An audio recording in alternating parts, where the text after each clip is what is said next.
তাআলা সূরা বাইয়িনার 6 নং আয়াতের মধ্যে আরো ঘোষণা করে বলেন, ইন্নাল্লাযীনা কাফারু মিন আহলিল কিতাবি ওয়াল মুশরিকিনা ফী নারি জাহান্নাম খালিদিনা ফীহা উলাইকা হুম শাররুল বারিয়া।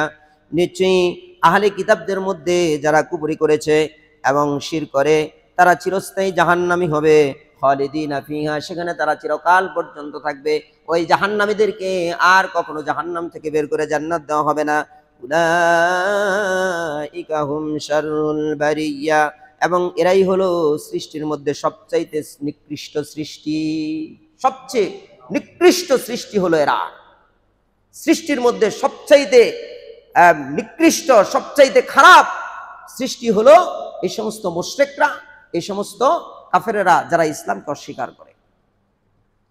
তাহলে এই সমস্ত লোকটা আল্লাহর কাছে এত ঘৃণিত, আমার আপনার কাছে যদি পছন্দনীয় হয়, মোমেন হয়ে আমি আপনি ইমানদার মুসলমান দাবি করে যদি তাদেরকে উত্তম মনে করি, তাহলে আমার আপনার ইমানও নষ্ট হয়ে যাবে।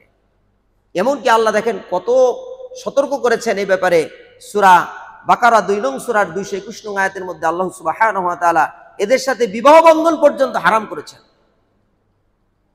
আল্লাহ রাব্বুল আলামিন বলেন, ওয়ালা তানকিহুল মুশরিকাতি হাত্তা ইউমিননা, তোমরা মুশরিক নারীদেরকে বিবাহ করো না যতক্ষণ না তারা ঈমান আনয়ন করে। সুবহানাল্লাহ বলবেন না? মুশরিকদেরকে বিবাহ করা যাবে না ঈমান আনয়ন না করা পর্যন্ত। অর্থাৎ ঈমানের গুরুত্ব কত বেশি। একজন নারী সালাত পড়ে না, একজন নারী সিয়াম রাখে না, একজন নারী ইসলাম বোঝে না, পর্দা করে না, ওই নারীকে আপনি বিবাহ করে আনতে পারেন না যতক্ষণ না সে ঈমানের দিকে ফিরে না আসে। ঈমানের দিকে সে ফিরে আসলে সে মুমিন হবে। ঈমানের দিকে ফিরে আসলে সে মুমিন হবে। আর মুমিন হওয়ার কারণে সে কি করবে? ওই নারীকে একজন মুসলিম পুরুষ বিবাহ করতে পারবে।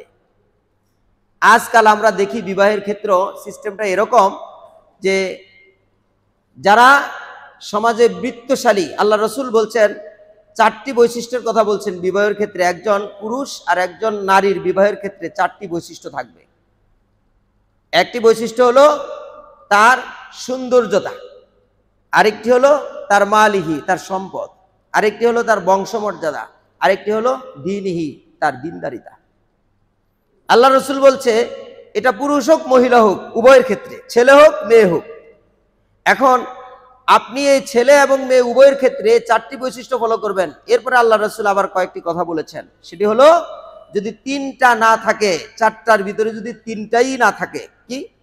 সৌন্দর্যতা, মালিহি, তার সম্পদ, তার বংশমর্যাদা, এগুলো যদি না থাকে, দিনদারি যদি থাকে, দীনিহি, তাহলে ওই নারীকে তোমরা বিবাহ করবা। কেননা সে ইসলামের জন্য তোমাকে সহযোগিতা করবে, সে তোমাকে ধ্বংস করবে না।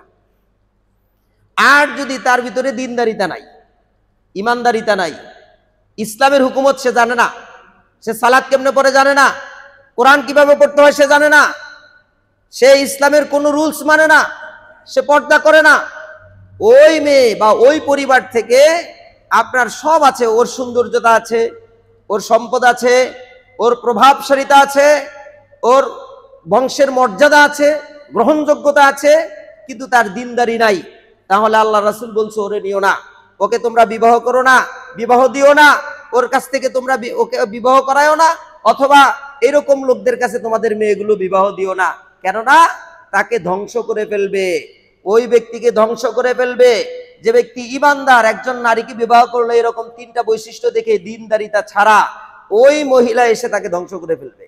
আবার আপনার মেয়েটা ভালো, আপনার মেয়েটা 5 ওয়াক্ত সালাত আদায়কারী, দিন বুঝে, সব ঠিক আছে, কিন্তু বংশমর্যাদার দিকে তাকিয়ে, ক্ষমতার দিকে তাকিয়ে, অর্থের দিকে তাকিয়ে আপনি একটা ছেলের কাছে আপনার মেয়েটা দিয়ে দিলেন, দিনদারিতা তার ভিতরে নাই, আপনার ওই মেয়েটাকেও ধ্বংস করে ফেলবে। ও ইসলামের দিকে সহযোগিতা করবে না, ও জান্নাতের দিকে ওই মেয়েকে যাওয়ার জন্য সহযোগিতা করবে না, ওই ছেলেকে যাওয়ার জন্য এই মেয়ে সহযোগিতা করবে না। এজন্য 3টা বাতিল হয়ে গেলে একটা থাকলে ওইটা দিয়েই করতে হবে। কিন্তু দুঃখজনক ব্যাপার, আজ আমাদের সমাজে এটা নাই। আমাদের সমাজে আছে কি? 3টা, দিনদারির প্রয়োজন নাই। দিনদারির কোনো প্রয়োজন নেই। এই জন্য আমাদের সমাজে বিশৃঙ্খলতা বেশি হচ্ছে। আমাদের সমাজে এই জন্য হানাহানি, মারামারি, কাটাকাটি প্রত্যেক ঘরে ঘরে হচ্ছে। এটার বাস্তব চিত্র আপনারা সমাজের দিকে তাকাইলেই দেখতে পাবেন। এর কারণই হলো একটা, আমরা দিনদারিতাটাকে প্রাধান্য দিচ্ছি না। সম্মানিত উপস্থিতি, যেহেতু কথা আসছে এই জন্য কথাটা এখানে উপস্থাপন করলাম, এই হাদিসটি বললাম। আমরা সবাই চেষ্টা করব আমার আপনার পরিবারটা যেন দিনদারি এবং দিনদারিতা যারা দিনের উপরে থাকে, ইসলামের উপরে থাকে, তাদের সাথে যেন আমাদের সম্পর্ক হয়। বৈবাহিক সম্পর্ক হোক, আমাদের যে কোনো লেনদেনের সম্পর্ক হোক, তাদের সাথে করার আমরা সর্বোচ্চ চেষ্টা করব। আল্লাহ তাআলা আমাদের কবুল করুন, আমিন। সম্মানিত উপস্থিতি, এরপর আল্লাহ আরো চমৎকার করে বুঝিয়েছেন, ওয়ালামাতুম মুমিনাতুন খায়রুম মিন মুশরিকা। আল্লাহ রাব্বুল আলামিন বলেন, অবশ্যই মুসলিম কৃতদাসী একজন মুশরিক নারীর চাইতে অধিক উত্তম। একজন মুসলিম কৃতদাসী একজন মুশরিক নারীর চাইতে অধিক উত্তম। যেই নারীর সব আছে, সৌন্দর্যতা আছে, ধন সম্পদ আছে, সেই নারীর প্রভাবশালীতা আছে, বংশের মর্যাদা আছে, কিন্তু তাই সে ইমানদার না, সে মুশরিক।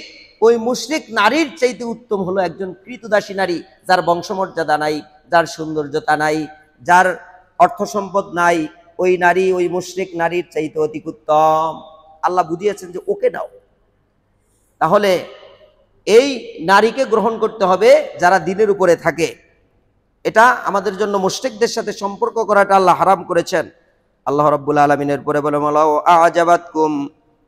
আ'জাবাতকুম, যদিও তাদেরকে তোমাদের কাছে ভালো লাগে, যদিও তোমরা তাদেরকে ভালো মনে করো। কারণ সম্পদের লোভ আমাদের সবারই আছে, সৌন্দর্যতার লোভ আছে, আমাদের ক্ষমতার লোভ আছে।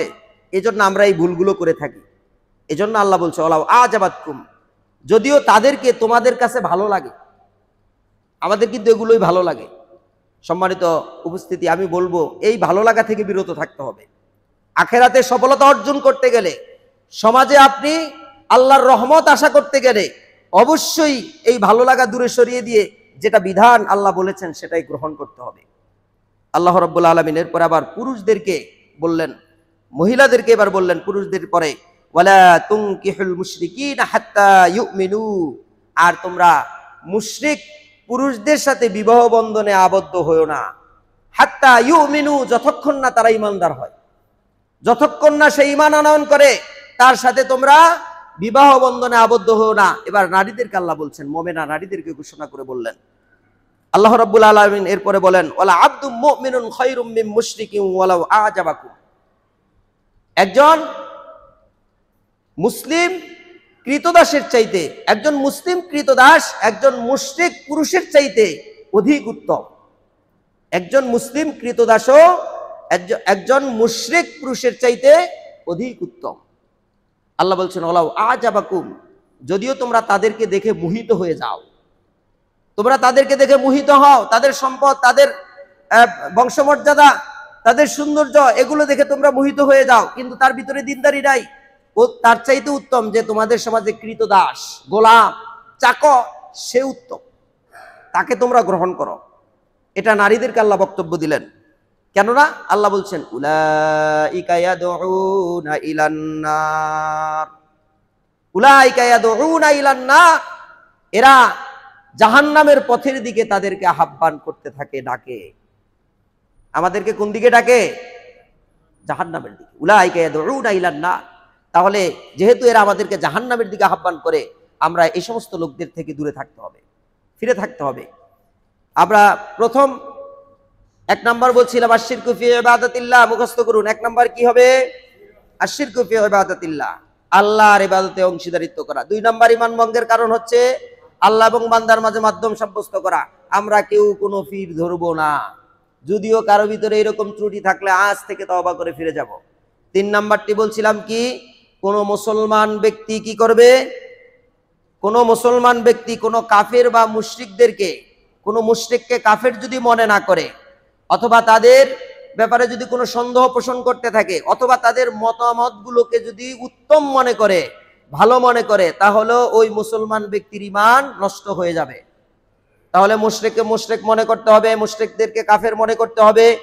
যারা সালাত ছেড়ে দেয়, আল্লাহ রাসূল বললেন, মান তারাকাস সালাতা মুতাআম্মিদান ফাকাদ কাফার, যে ব্যক্তি সালাত ছেড়ে দিল সে কাফের। ইচ্ছা করে যে ব্যক্তি সালাত ছেড়ে দিল সে কাফের হয়ে গেল, সে কুফরি করলো, সে ইসলামকে অস্বীকার করলো। তার সাথে ইসলামের মধ্যে থেকে সে সরে গেল, ইসলামের সাথে তার সাথে আর কোনো সম্পর্ক থাকে না যখন সে সালাত ছেড়ে দেয়। আর একজন মুশরিক, একজন আল্লাহর বান্দা, একজন মুশরিক এবং একজন কাফেরের মধ্যে পার্থক্য হচ্ছে তারকুস সালাহ, সালাত ছেড়ে দেওয়া। এজন্য যে সালাত ছেড়ে দেয় আমার আপনার সমাজের মধ্যে, ওই ব্যক্তিকে অবশ্যই আমরা আইডেন্টিফাই করে চেষ্টা করব যাতে করে সে ইসলামের দিকে ফিরে আসে, সালাত আদায় করে। কারণ সে একজন কুফরিকারী, একজন অস্বীকারী, কাফের হয়ে যায়, সে মুশরিক হয়ে যায়, তাকে আমরা ফিরিয়ে আনার চেষ্টা করব। আমরা যদি প্রত্যেকের পরিবারের লোকদেরকে ইসলামের দাওয়াত দিই আর সালাতের জন্য উদ্বুদ্ধ করি, আমি আমার পরিবারকে, আমার ছেলেকে, আমার মেয়েকে, আমার স্ত্রীকে আমি যদি নিয়মিত দাওয়াত দিতে থাকি, বাসায় ঢুকেই যদি বলি সালাত পড়ছে কিনা জিজ্ঞাসা করি, তাহলে আস্তে আস্তে তাদের ভিতরে এই ভুলগুলো সরে যাবে এবং এরকম কুফরি থেকে তারা বেঁচে যাবে। আর না হয় আমি আপনি সংসার করছি একজন কাফেরের সাথে, পুরুষ সালাত পরে মহিলা পড়ে না, তাহলে সে অবশ্যই কার সাথে সংসার করছে? কাফেরের সাথে। মহিলা সালাত পরে পুরুষ পড়ে না, তাহলে সে কার সাথে সংসার করছে? একজন কাফেরের সাথে, ইসলাম অস্বীকারীর সাথে। এখন বলবেন সে তো মুখ দিয়ে অস্বীকার করে না, কিন্তু সে বাস্তবে এটাকে কর্মে পরিণত না করে এটাকে কাজের মাধ্যমে প্রমাণ করে দিয়েছে সে ইসলামকে পছন্দ করে না। যদি পছন্দই করতো সে সালাত আদায় করত। এজন্য আমাদেরকে দাওয়াত দিতে হবে বেশি বেশি, এবং এই জায়গাগুলো থেকে আমাদের পরিবারদেরকে বাঁচাইতে হবে জাহান্নামের আগুন থেকে। আল্লাহ সুবহানাহু ওয়া তাআলা বলেছেন সূরা আত-তাহরিম 6 নং আয়াত, ইয়া আইয়ুহাল্লাযীনা আমানু, হে ঈমানদাররা, কু আনফুসাকুম ওয়া আহলিকুম নারা, তোমরা নিজেরা জাহান্নাম থেকে বাঁচাও এবং তোমাদের পরিবারদেরকে জাহান্নাম থেকে বাঁচাও। আমি আর আপনি নিজেই জাহান্নাম থেকে বাঁচলেই চলবে না, আমার পরিবার পরিজন, আত্মীয় স্বজন, আমার বন্ধু, সবার কাছে ইসলামের দাওয়াত পৌঁছে দিতে হবে।